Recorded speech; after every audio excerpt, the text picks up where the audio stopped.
delegations, France and other country representatives. Meanwhile, its ousted president called for foreign intervention to combat the junta. In South Korea, at least 14 people were injured after a man randomly began stabbing people at a shopping mall. China braces for its heaviest rainfall in more than 100 years as Typhoon Khanun approaches. And Thailand is still in a political deadlock after the selection of its prime minister has been delayed again. These and more for tonight's edition of Newsline World. Tensions between Israel and the Lebanese militant group Hezbollah continues to escalate on the two countries' border region. Tensions between Israel and the Lebanese militant group Hezbollah continues to escalate on the two countries' border region. Footage captured on Thursday shows the battle-scarred Ain al-Hulwa, a Palestinian refugee camp peppered with bullet holes in the aftermath of renewed clashes between rival factions despite a ceasefire agreement. The fighting on Wednesday in Ain al-Hulwa, the largest of 12 Palestinian refugee camps in Lebanon, was reportedly the most deadly since the clashes began on Sunday, although had calmed the following day. The conflict between hardline Islamist groups and the Fatah movement, backed by Palestinian President Abbas, has left at least 13 people dead, 60 wounded, and as many as 20,000 displaced near the port of city of Saida. Lebanon's Prime Minister Najib Mikati has threatened to send his army to the said refugee camp. Palestinian leaders called the conflict a heinous massacre and a terrorist assassination of national security forces who were striving to keep the camp and its residents safe. To note, more than 60,000 people are believed to live in the area, according to the United Nations Relief and Works Agency for Palestine Refugees in the Near East. The military junta of Niger has revoked the mandates of 4 of its diplomatic representatives a week after it staged a coup to oust Nigerian President Mohamed Bazoum. Meanwhile, Bazoum pleaded with the West for help to defeat the Nigerian military. Verhil Parba reports. The military junta, led by General Abdurrahman Chani, recently declared the authority of diplomats representing France, Togo, Nigeria, and the United States as terminated. The announcement came as ousted Nigerian President Mohamed Bazoum penned an article in Washington Post on Thursday asking the U.S. government to intervene. Bazoum labeled the coup as unjustified and sought international help to combat the military junta. He referred to earlier praise from U.S. Secretary of State Antony Blinken and described Niger with him in power as the last bulwark against the influence of Russia in the region of Sahel. Bazoum expressed concern over the rise of movements in neighboring countries such as Mali and Burkina Faso, employing the Russian paramilitary Wagner Group, which is known for its tactics in Ukraine. Notably, absent from Bazoum's letter was any mention of Niger's significant uranium exports to former colonial power France. The junta is reportedly playing on anti-Western sentiment and has announced that they were removing agreements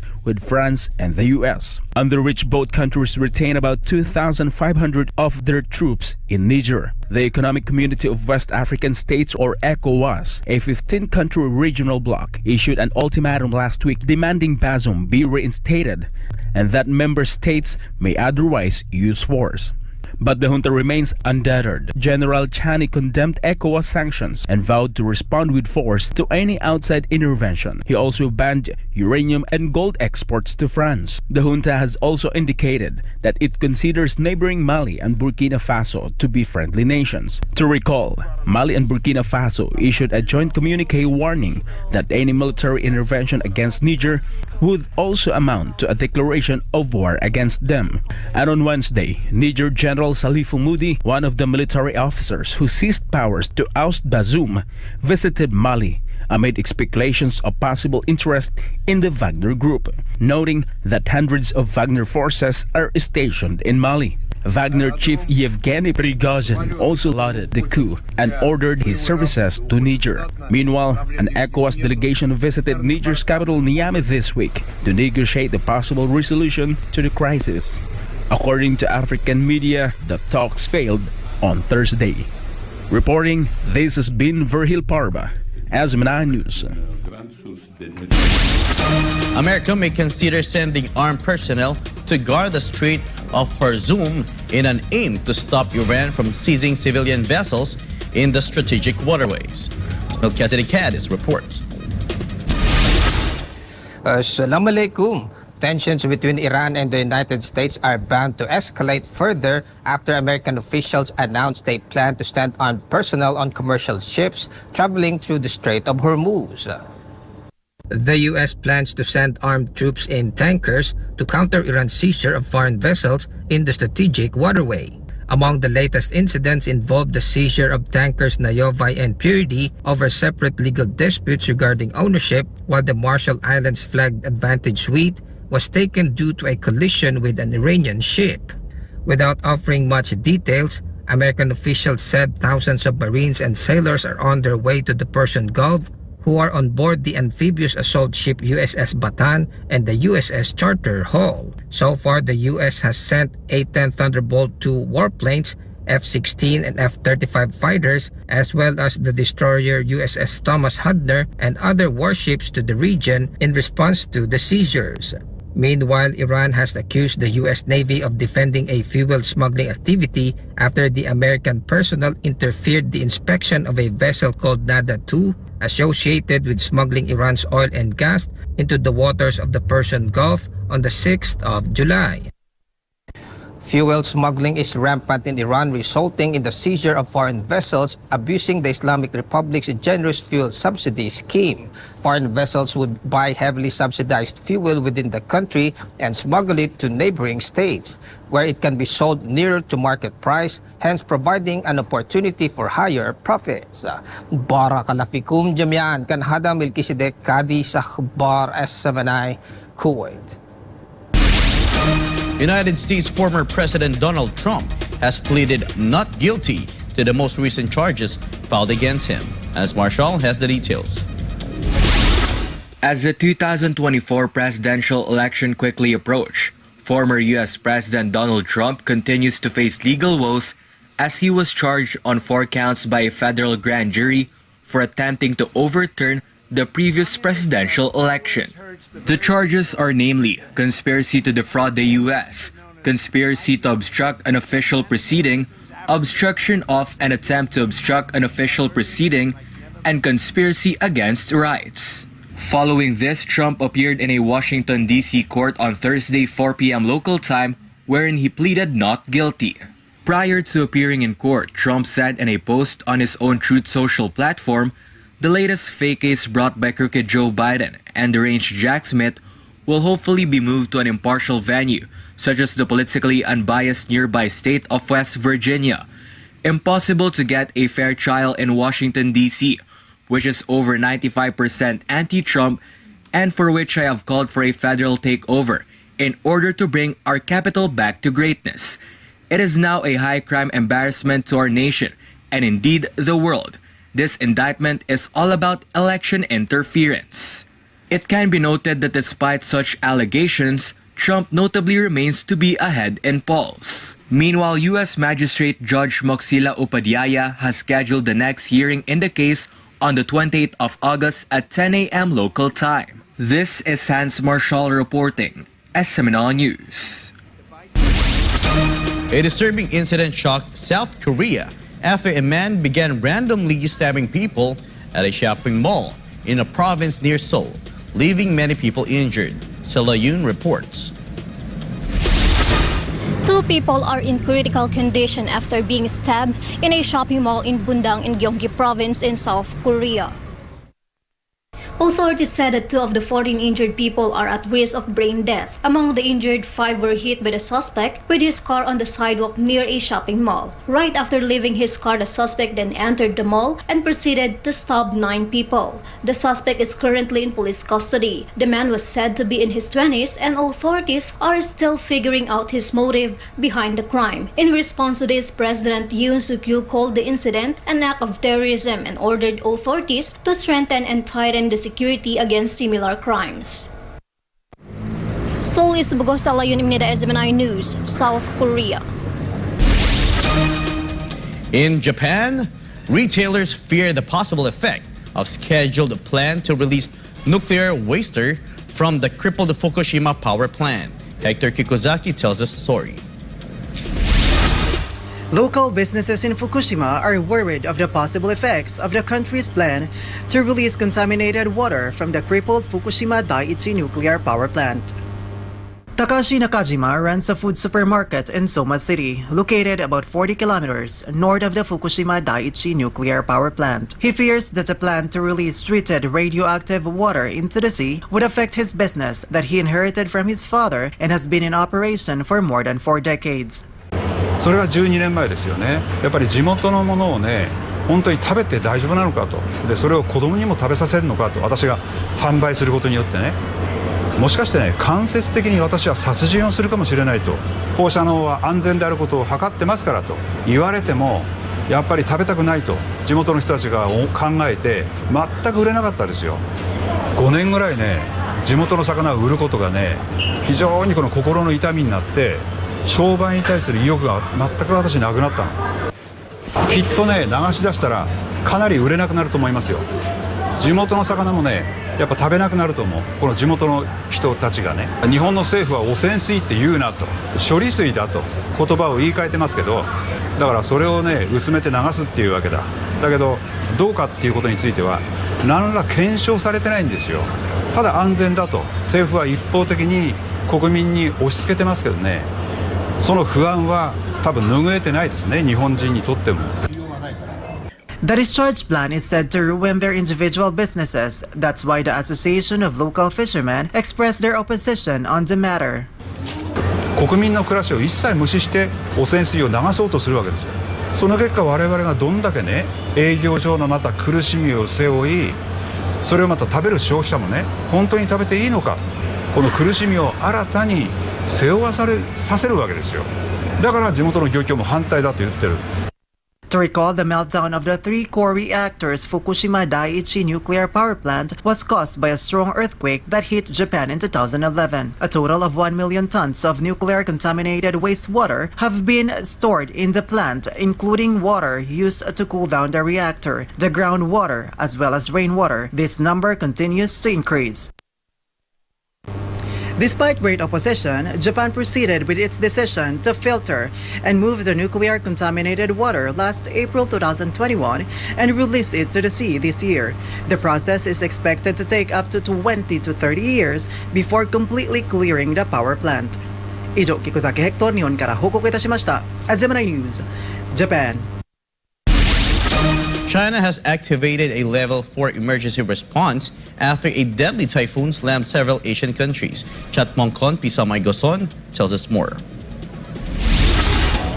Beijing witnessed its heaviest rainfall in 140 years as China faces its 6th typhoon of the year. China's State Flood Control and Drought Relief Headquarters has activated a level 4 emergency response against Typhoon Khanun.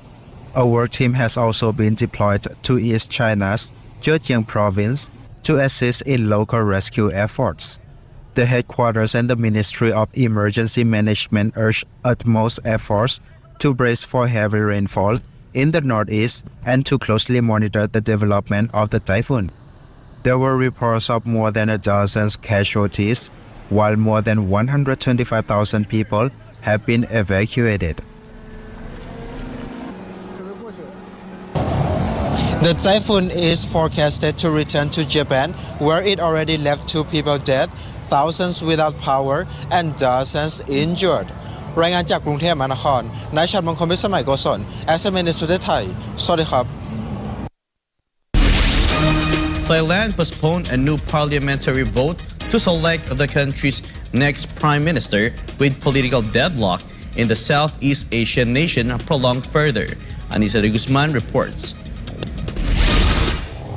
Election winner and Move Forward Party leader Pita Limjaronrad faced another obstacle after Parliament President Wan Muhammad Noor Matha cancelled a critical meeting to vote the country's next political leader. The vote was supposed to take place on Friday, August 4. According to the Parliament President, the court has yet to review the complaints about Pita's rejected renomination, noting that it needs careful consideration. A bid to renominate the election winner on July 19 was rejected after opponents argued the renomination violated Parliamentary Regulation 41, which prohibits the resubmission of a failed motion during the same parliamentary session. Moreover, the Ombudsman has requested to postpone the vote for the next Prime Minister. The court is expected to announce its decision surrounding Pita's case on August 16. Di siya Anissa de Guzman, Dragan Chakuntep Mahanakon, SMNI News, Pratethay, Sawadika. The Prime Minister of India has accepted his South African counterpart's invitation to attend the upcoming BRICS summit this August. Carlo de la Peña tells us more.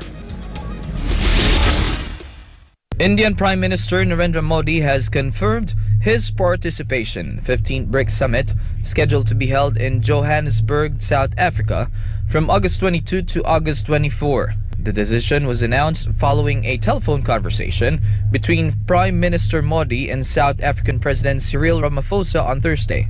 During the call, the two leaders discussed various regional and global issues of mutual interest and expressed satisfaction with the progress in bilateral cooperation between India and South Africa. The announcement comes after recent media reports that the Indian Prime Minister might not participate in person. To recall, various media outlets reported that the government of India was weighing having Modi attend the meeting virtually, considering the geopolitical developments that would see Russian President Vladimir Putin addressing the summit online. But on Thursday, India's spokesperson for External Affairs Ministry, Arindam Bagchi, refused to comment on the issue and told reporters not to believe in speculative media reports. It can be noted that in July, Russia announced that Putin would participate in the BRICS summit virtually, and Foreign Minister Sergei Lavrov would represent him in person. Meanwhile, Putin is set to visit Turkey as announced by the office of Turkish President Recep Tayyip Erdogan on Wednesday, although the office did not provide a specific date. The Kremlin confirmed the talks, noting that both presidents agreed to maintain bilateral contact on multiple levels. Putin and Erdogan reached an agreement on a visit by the Russian president to Turkey.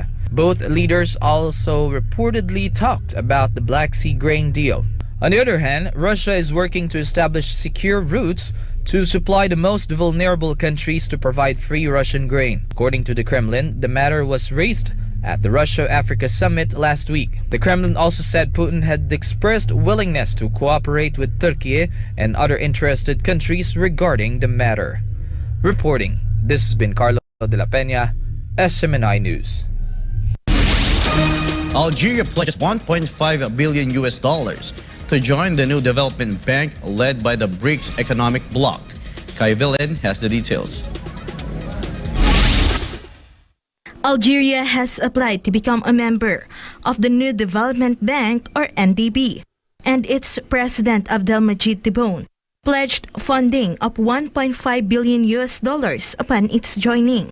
To recall, Tebboune visited China from Monday to Friday upon the invitation of Chinese President Xi Jinping. Tebboune also held talks with Xi in Beijing on Tuesday. In an exclusive CCTV interview sent to SMNI News, the Algerian president discussed the country's ambition to join the BRICS group and the NDB. وراسلنا السيدة المديرة رئيسة برازيل سابقة أن نكون أعضاء في مساهمين في بنك البريكس، والمساهمة الأولى نتاعنا ستكون ب1.5 مليار دولار كمساهمة للدخول في بنك البريكس كذلك. Formally opened in July 2015, the NDB was established by the BRICS nations, namely Brazil, Russia, India, China, and South Africa. And in 2021, NDB initiated membership expansion and admitted Bangladesh, Egypt, United Arab Emirates, and Uruguay as its new member countries. This was not the first time that President Tebboune has expressed the willingness of his country joining the BRICS. He previously mentioned joining the said bloc in 2022, and during the visit, Tebboune hoped to advance the process to bring better economic prospects for Algeria. انضمام الجزائر للبريكس لفتح آفاق جديدة اقتصادية، وافتح قوسين لأقول أننا مع الصين منذ سنوات نناضل من أجل عالم أفضل، عالم يكون فيه أكثر عدالة، بالأخص مساعدات الدول الفقيرة. نناضل من أجل عالم متعدد الأقطاب، لأن اليوم نشوف وإحنا دخلنا مع الصين في شيء اللي جا به فخامة الرئيس من ناحية التنمية، العدالة، نشوف الهيئات الأممية. احنا مع الصين طالبين مراجعة كثير من الأمور، صندوق النقد الدولي، البنك العالمي، كلهم صبحوا ما هوش في فائدة الدول الفقيرة أو الدول النائية. إذا احنا العالم تاع البريكس يساعدنا أكثر. وبهذه المناسبة طالبنا رسميا الانضمام لمنظمة البريكس، وانضمامنا رسميا إلى بنك البريكس. Tebboune said he and his country support the Global Development Initiative or GDI, the Global Security Initiative or GSI, and the Global Civilization Initiative or GCI proposed by President Xi. احنا منسجمين تماما 100% في هذه السياسات الثلاثية للرئيس شي بينغ. بدينا ومضينا اتفاقيات حتى في جزء من هذا السياسة، واحنا ماشيين مع الصين، ما فيش فرق. Reporting for Newsline World, this has been Vigan, SMNI News. China has confirmed it will drop tariffs on Australian barely as diplomatic tensions ease between the two major trading partners. Sheena Salem reports. After years of tensions and a trade war that affected billions of dollars in trade, China's Commerce Ministry said it is no longer necessary to impose tariffs on the imported barley originating in Australia. Tariffs on Chinese barley will be dropped starting on Saturday, according to China's Ministry of Commerce. Canberra, for its part, said it will drop the case at the World Trade Organization over Beijing's duties on barley. Australia's Prime Minister Anthony Albanese welcomed the move as a sign of improving relationships between the two major trading partners. Australian Foreign Minister Penny Wong welcomed the announcement, which she said would benefit both Australian producers and Chinese consumers. Australia also called on China to drop tariffs on Australian wine. A bitter dispute urged Beijing to impose hefty tariffs on Australian exports of barley, beef and wine, and other key commodities in 2020. Australia this week also invited China's new foreign minister to visit the country as diplomatic tensions ease between the two sides. Reporting from New South Wales, this is Sheena Salem, SMNI News, Australia. More news when Newsline World returns.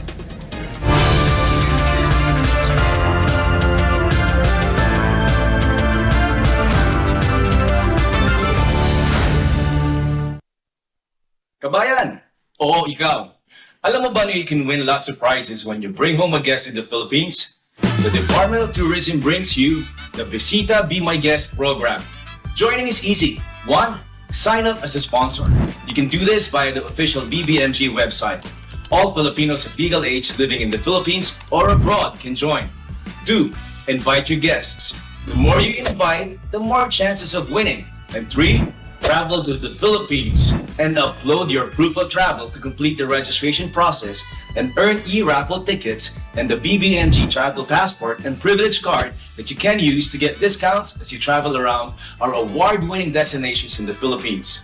Join now and get a chance to win in any of the 3 raffle dates in 2023. So what are you waiting for? Come home and bring a guest to the Philippines. Sign up, invite friends and family, and travel to the world's leading beach and dive destination and the world's leading country destination for tourism, the Philippines. Bisita, be my guest in the Philippines.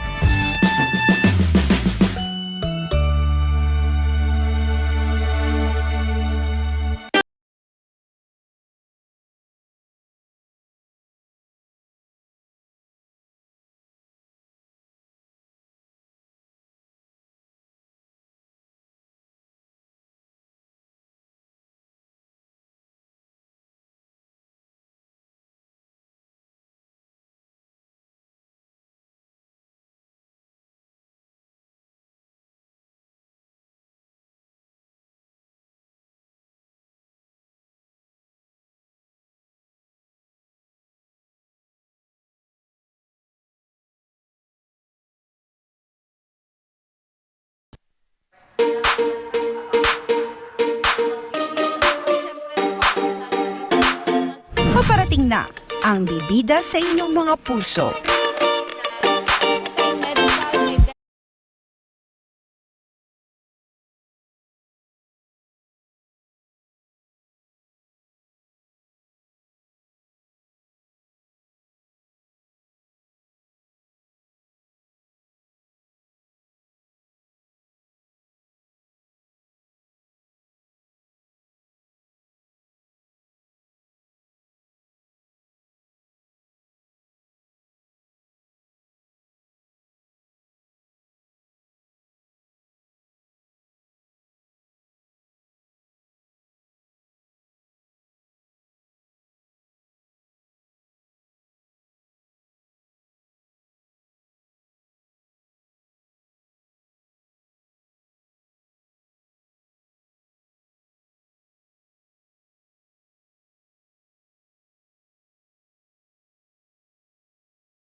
Especially considering that many children watched the show. In the show segment, Isip Bata, the real-life partners were seen playfully teasing each other while demonstrating how to handle cake icing.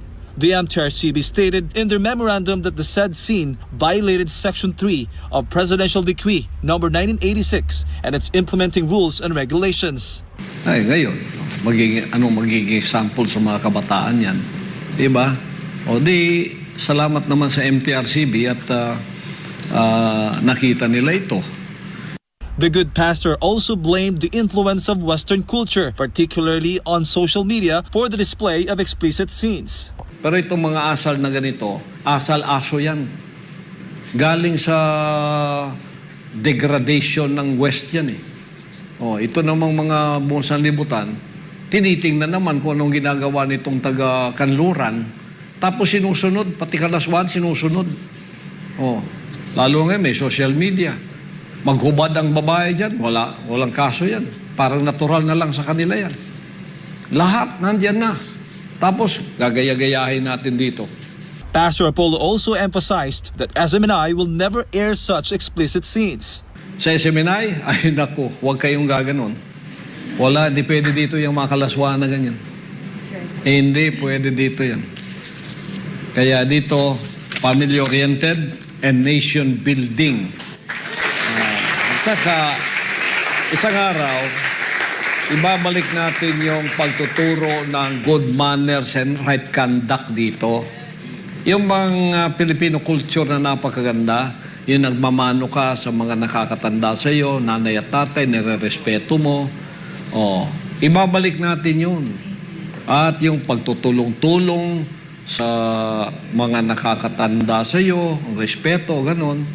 Mga example lang yun ng magandang asal.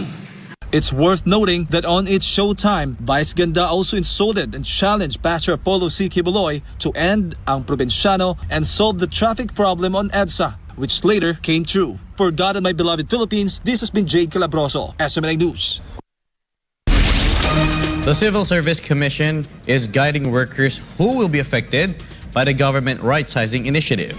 How will the job security of these workers be ensured? MJ Mondihar has the details.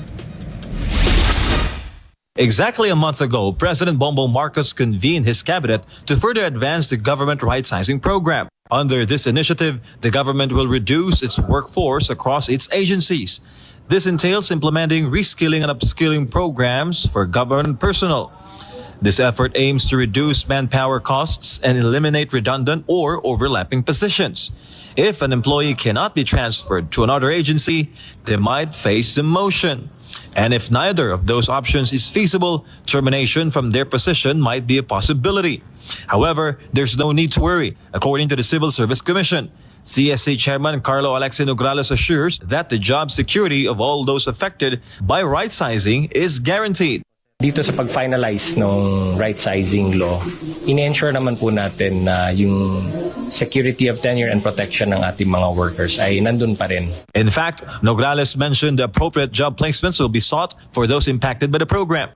So ganoon din po mangyayari sa right-sizing, no? Pag mag-reorganize to make sure na yung mga paggumawa ng mga bagong posisyon ay mabibigyan po ng first priority, no, ang mga nandun na sa loob na mga nagtatrabaho na sa organisasyon or sa government office na yan, na mabigyan silang comparable position. Right-sizing was not mentioned in President Marcos' 2023 State of the Nation address, although it was one of his mandates under the National Government Right-Sizing Program, or NGRP, in his 2022 SONA. The NGRP will entail a comprehensive strategic review of the functions, operations, organization, system, and processes of the different agencies, and massive and transformational initiatives in agencies concerned, such as mergers, consolidations, splitting, transfer, and even the abolition of some offices.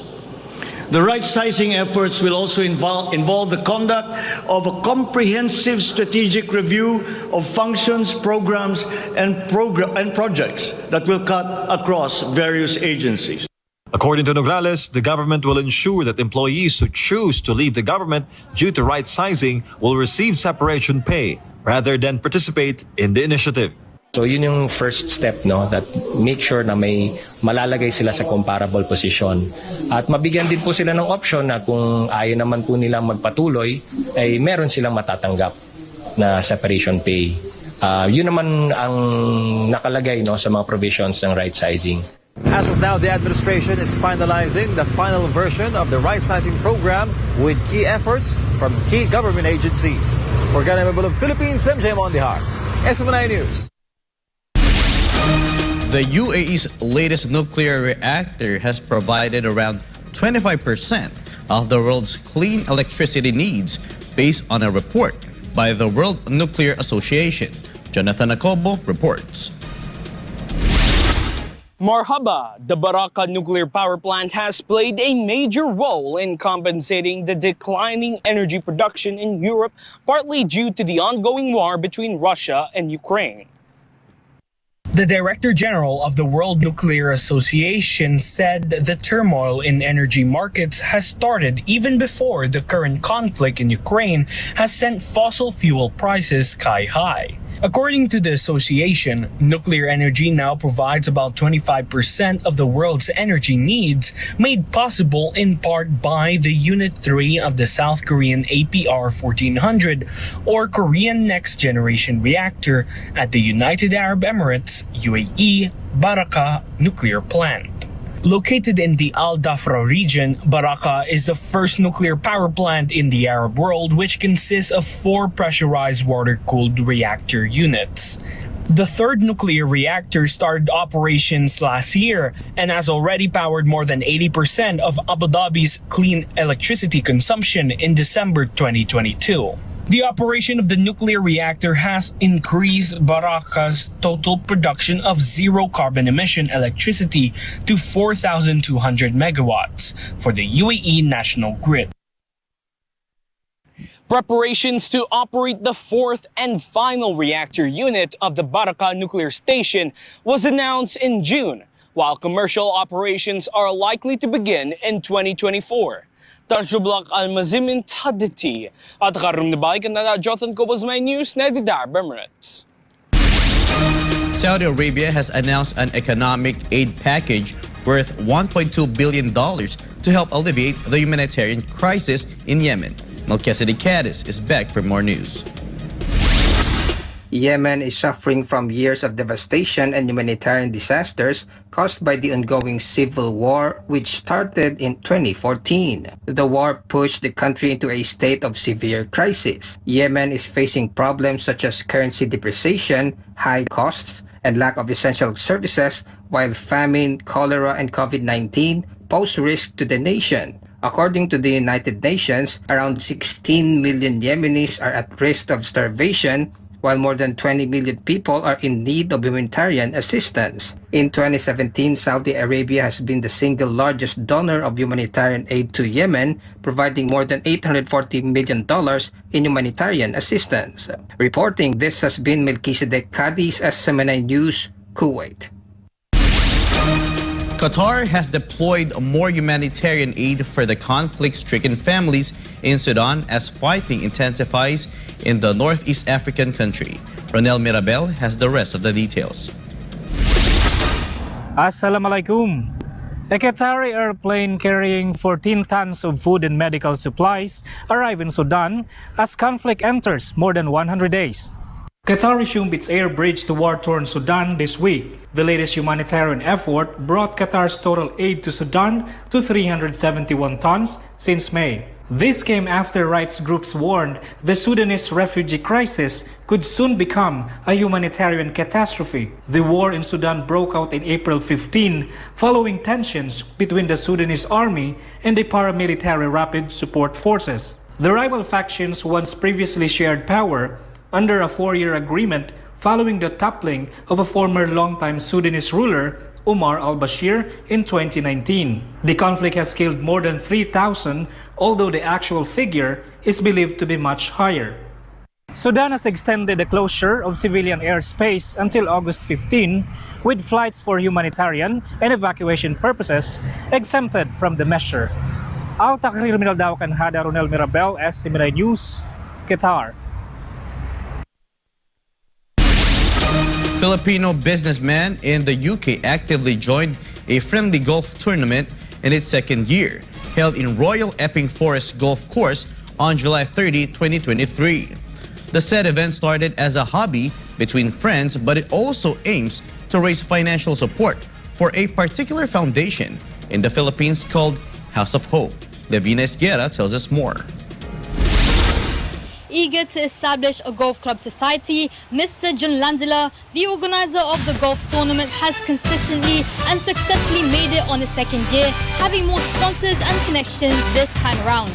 Familiar faces can be seen as Filipino golfers meet for the second year. The British weather did not stop the excited golfers from completing the tournament. This year, not only Filipinos joined the sports with a cause, but also some British golfers. I've just had a fantastic day. It's the House of Hope celebration. A friend of mine is a member at Royal Epping Forest Golf Club. Fortunately, he invited me to play golf today, and it's been a great day. I'm an ex-golf professional of 30 years, and I've just retired, and we had a fantastic day. Good luck, everyone, and thank you very much for inviting me. Most of the golfers have their own businesses here in the UK, and the organizer took his opportunity to also grow their network by welcoming new sponsors.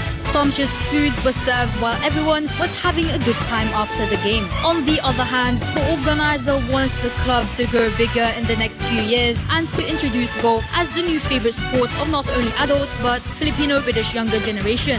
Hence, he is looking forward to more competitions and involvement from local residents. He is also excited to go back to the Philippines to personally give the financial support to their chosen foundation. First of all, I'd like to thank the people who participated in my event, the House of Hope charity event for cancer patients back home in the Philippines. To all the golfers, their friends, the relatives, and the golf club, which is the Royal Effing Forest, I'd like to thank you all for giving me a support and donated for this charity event to go through and be successful for this year. And I'm looking forward to see these kids in the next few weeks, which is I'm flying back home. So the sponsor that I have, WCS, World Care Services, the Tindahang Pinoy, Potato Corners, Royal Effing Forest. Thank you all for all these people who donated. And I thanks to SMNI for covering this event.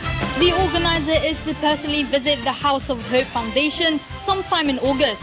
For God and my beloved Philippines, this has been Laviana Guerra, SMNI News, United Kingdom. Gilas performed well in their first match for their China stint. Meanwhile, gymnast Carla Yulo secured a gold medal in the all-around event of the Palarong Pambansa 2023. Joris Bonifacio tells us more. Gilas Pilipinas had a great start to their China stint, which is part of their preparations for the upcoming FIBA World Cup this August. The national team defeated Iran with a score of 76-65 in the ongoing Haiwan Was International Basketball Tournament. In the game, Dwight Ramos and Jamie Malonzo led the first quarter, ending the score at 21-23. CJ Perez also showed a strong performance for Gilas in the third quarter. AJ Edu, Brent Sabando, and Calvin Octana also displayed impressive performances. Malonzo led Gilas with 11 points, while Ramos and Octana contributed 10 points each. Up next, Gilas will face Senegal on Friday. In other news, the younger brother of gymnast champion Carlos Yulo, Carl Edriel Yulo, secured the gold medal in the individual all-around event of men's artistic gymnastics in the ongoing Palarong Pambansa 2023. This happened after Carl obtained a total of 46.25 points in 4 apparatuses. It is worth remembering that in previous national games, Yulo also won multiple gold medals. This includes 5 golds in the 2017 National Games in Antique, 4 in the 2018 National Games in Vigan, and 5 golds in the 2019 National Games in Davao City. For God and my beloved country, the Philippines, I am Joris Bonifacio, SMNI News. And before we end, may be inspired with the message of the appointed Son of God.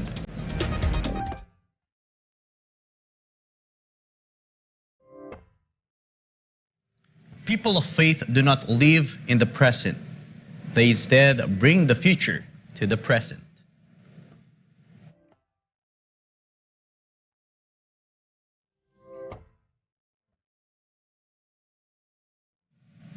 And that's all for today's edition of Newsline World. For more news update, you may visit SMNINewsChannel.com or follow us on our official social media accounts on Rumble, Facebook, and Twitter. For God and for my beloved Philippines, I am Franco Baranda. Thank you for watching Newsline World. And thank you to our beloved pastor, Pastor Apollo C. Kibuloy, for the opportunity to be part of this program. May you continue to listen on SMNI as it delivers nothing but fair, truthful, and balanced news, because SMNI is your source